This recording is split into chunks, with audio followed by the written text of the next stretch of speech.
Welcome everybody. আজকের ভিডিওতে আমরা একটা খুব সাধারণ কথা যেটা প্রায়ই বিভিন্ন বাক্যের সঙ্গে ব্যবহার করে থেকে থাকি সেই সম্পর্কে একটু আলোচনা করব। সেটা হচ্ছে তো। দেখো, সব জায়গাতে তো লিখেছি। এই তো বলার জন্য আমরা ইংরেজি বাক্যে এটাকে কিভাবে ব্যবহার করি সেইটা একটু আলোচনা করা যাক।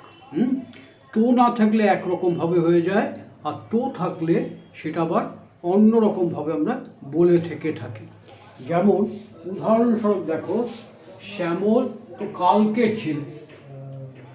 এই শ্যামল তো কালকের ছেলে, সেরকম ক্ষেত্রে আমরা কি বলি? আমরা বলবো শ্যামল SHAY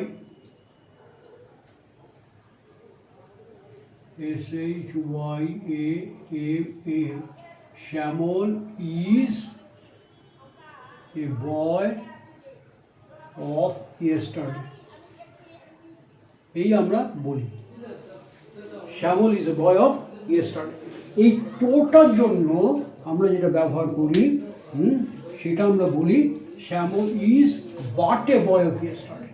সেখানে আমরা ইউজ করি but. Shyamal is but a, মানে কালকে ছেলে ছাড়া আর কিছু নয়। বাট বলতে কালকে ছেলে ছাড়া আর কিছু নয়। দেখো, কাল তুমি যাচ্ছ তো। এবার দেখো, এবার আবার অন্যরকম হবে। কাল তুমি যাচ্ছ তো, তুমি কাল যাচ্ছ জিজ্ঞাসা যদি করি, সেখানে আমরা প্রশ্নবোধকে বলি are you going on tomorrow, এরকম বলি। কাল তুমি যাচ্ছ শুধু যদি এই কথা বলি, you are going on tomorrow, তাহলে কাল তুমি যাচ্ছ আমরা বলি ওটা you are going on tomorrow. You are going on tomorrow, এই কথাটা আমরা বলি। আর যদি ইন্টারোগেটিভ করি তখন আমরা বলি আরটা আগে নিয়ে যাই, এই আরটাকে আগে নিয়ে চলে যাই। তুমি কাল যাচ্ছ জিজ্ঞাসা করছি, কিন্তু সবাই বলে তুমি কাল যাচ্ছ, you are going on tomorrow. এইবার দেখো, তুমি কাল যাচ্ছ তো, এটাও কিন্তু ইন্টারোগেটিভ। সেখানে দেখো, এই তোর জন্য আমরা যেটা ব্যবহার করব সেটা হচ্ছে you are going on tomorrow, is it not? You are going on tomorrow, is it not? ঠিক আছে, তোমরা কাল যাচ্ছ, you are going on tomorrow, is it not? এবার দেখো, রামবাবু এ ব্যাপারে তো সবই জানেন। রামবাবু সবই জানেন, রামবাবু নোজ এভরিথিং এ ব্যাপারে, অফ ইট। তাহলে আমি কী বলবো? রামবাবু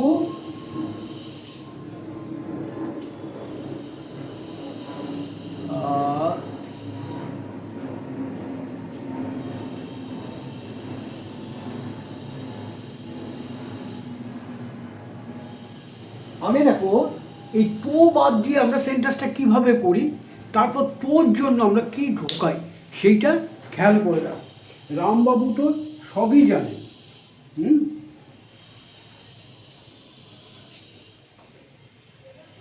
রামবাবু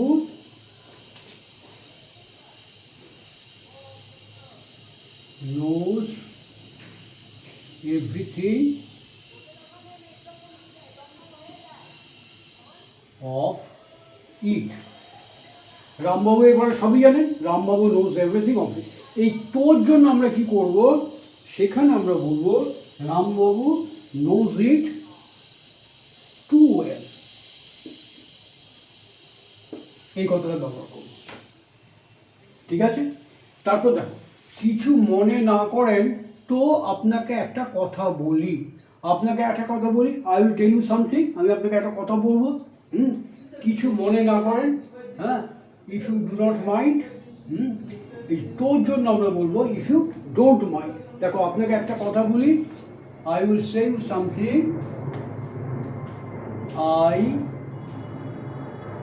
উইল টেল ইউ বা সে ইউ, যাই বলো, I will say you something, say you something,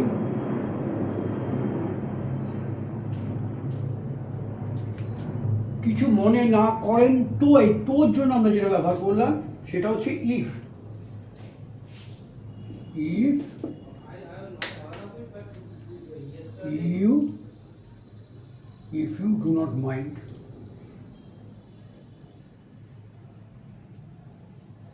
এই তোর জন্য আমরা ইফ কথাটা ব্যবহার করছি। I will say you something if you don't mind. আবার দেখো দারুণ গরম, দারুণ গরম এই ইংরেজি কী হবে? It is a blazing, BLAZING, blazing hot. দারুণ গরম বা হিটও বলতে পারো। হ্যাঁ, দারুণ গরম হট বলতে উত্তপ্ত। আর উত্তাপ যদি বোঝাতে চাই তাহলে আমরা বলবো যে গরম, উত্তাপটা বড় বেশি, সেক্ষেত্রে আমরা বলবো heat, it's a blazing heat. এই তোর জন্য কী করবো? ঠিক আগের মতো, is it not, it's a blazing heat, is it not.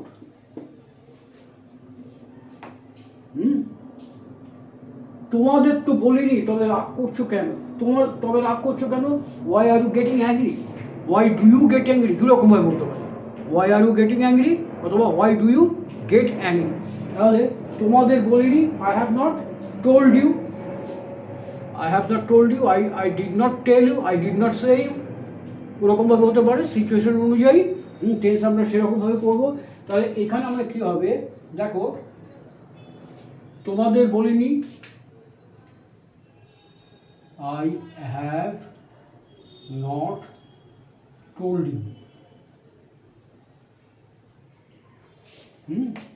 Then why do you get angry?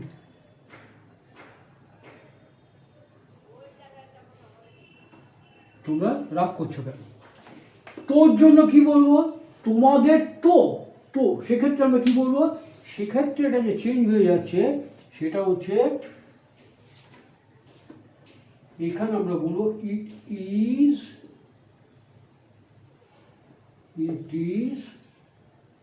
Not you that I said. এই তোর জন্য বলতে হবে it is not you that I said, then তারপরে এইটা, দেন ওয়াই ডু ইউ, দেখেছো অবস্থাটা, দেখেছো লিখতে গিয়ে আমার কীরকম ভুল হচ্ছে দেখো। এখানে টিটা কিসের জন্য দিলাম? Why do you get angry. বাবা লিখতে আমার খুব ভুল হয়ে যাচ্ছে কিন্তু, হ্যাঁ একটু দেখে শুনে বুঝে নিও। হ্যাঁ আচ্ছা, I have not told you, then why do you get angry, এই হবে ইংরেজিটা। বোঝা গেল? তারপর ধরো কি আছে, সুনীল তো এখন আমাকে চিনবে না, সুনীল তো এখন আমাকে চিনবে না।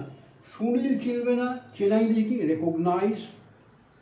তাহলে ইংরেজিটা কী হবে? Sunil will not recognise me. Sunil will not recognise me. আসলে ব্যাপার কি, প্রয়োজনের সময় অনেকের সঙ্গে মেলামেশা করে, ভালো সম্পর্ক রাখে, প্রয়োজন মিটে গেলে, তার অবস্থার উন্নতি হয়ে গেলে সে আর তাকে যে উপকার করেছিল তাকে চিনতে পারে না, এরকম ঘটনাটা ঘটে। সুনীল তো এখন আমাকে চিনবে না। অথবা ছোটোবেলার বন্ধু ছিল, দুজনের মধ্যে আর্থিক যে ব্যাপারটা তার মধ্যে অনেক হেরফের হয়ে গেছে। সুনীল এখন বিরাট বড় লোক হয়ে গেছে, আমি গরিবই রয়ে গেছি, আমার নুন আনতে পান্তা করে, সুনীল আমাকে এখন চিনবে না, এরকম ব্যাপার আর কি। হ্যাঁ, তাহলে সুনীল উইল নট রেকগনাইজ। কিন্তু এই যে তো যখন থাকবে তখন আমরা কি বলবো? আচ্ছা, সুনীল এখন আমাকে চিনবে না, উইল নট রেকগনাইজ মি নাও।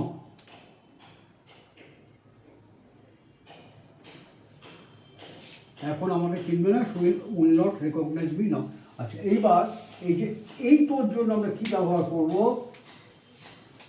এখানে আমরা বলবো no wonder.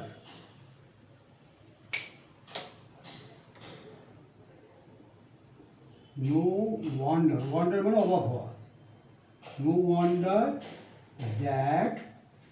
No wonder that Sunil will not recognize me now. বুঝা গেল?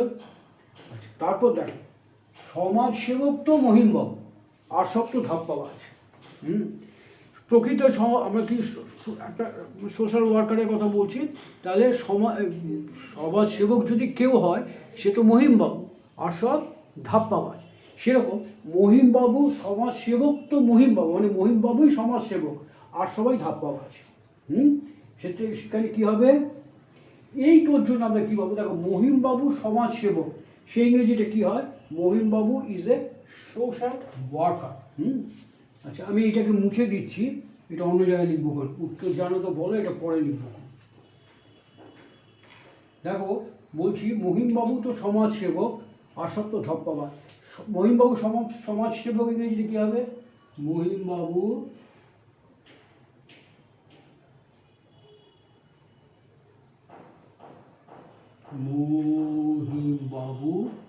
is a social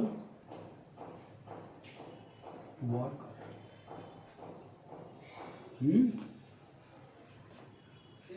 আর সব তো ধাপ্পাবাজ, or others are humbug।